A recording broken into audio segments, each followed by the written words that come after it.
This is a Hudson Bay Camp from Gamma brand. Very nice, large, outdoor blade.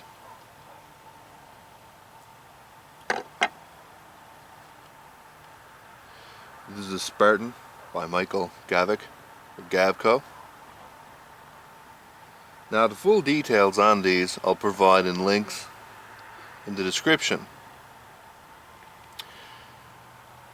The challenge today is to find the one aspect that I'm thinking on which clearly separates the two in my mind as to why I prefer one over the other in the respect that I'm going to say right now.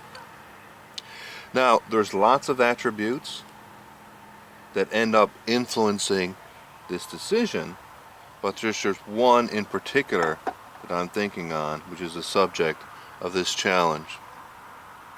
And the distinction is that I generally prefer using the Hudson Bay Camp when I'm doing woodwork, brush clearing, harvesting deadfall, where I'm having to work on thicker and heavier wood, and I prefer the Spartan from Gavko when the wood tends to be smaller and I'm doing more brush clearing. So what's the aspect of these knives that I'm thinking on that clearly makes this one the knife that I would choose for the thicker and heavier wood, and this one for the thinner and more lighter brush cutting? These two knives is a rather interesting comparison though for wood and brushwork, because they appear to be relatively dissimilar, but the performance is actually rather close in a large number of respects, and both knives are very well done, but just have two very interesting and very different takes on almost all aspects of design. This is a medium carbon, low carbide, stainless steel, similar to 12C27M. This is a mid-carbon, high carbide, tool steel. This is CPM 3V. Both of them have relatively thick stock.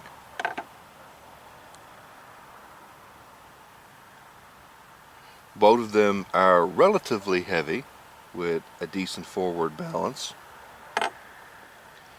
but the handles are completely different. This has almost sort of become Gavko's sort of trademark style handle.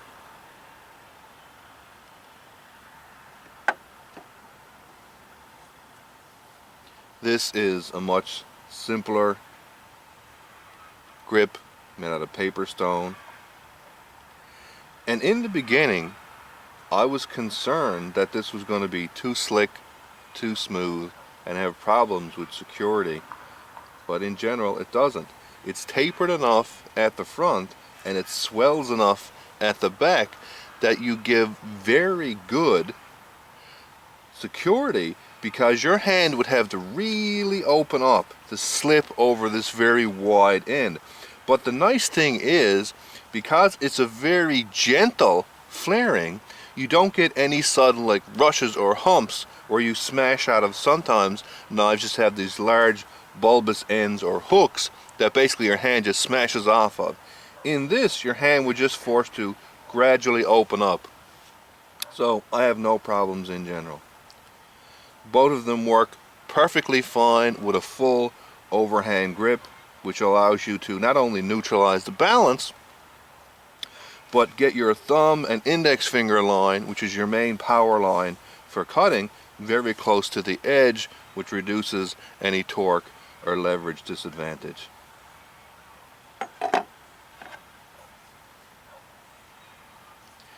This little knob right here, in case you're wondering, on the grip, I'm relatively rough with these knives and most knives. This is a natural wood handle, and I just had this in the case one time. I took it off, sort of dropped it to the side, that smashed off a rock and took off a piece of the wood handle. So I just filled it in with an epoxy to get back to the natural contour. So again, the challenge is looking at these two knives. There's lots more information in the description. What's the difference which prompts me to tend to want to use this when I'm doing more light brush clearing, and tends me to want to use this more when I'm doing more thicker and heavier woodwork? And again, both are very nice examples of large outdoor blades.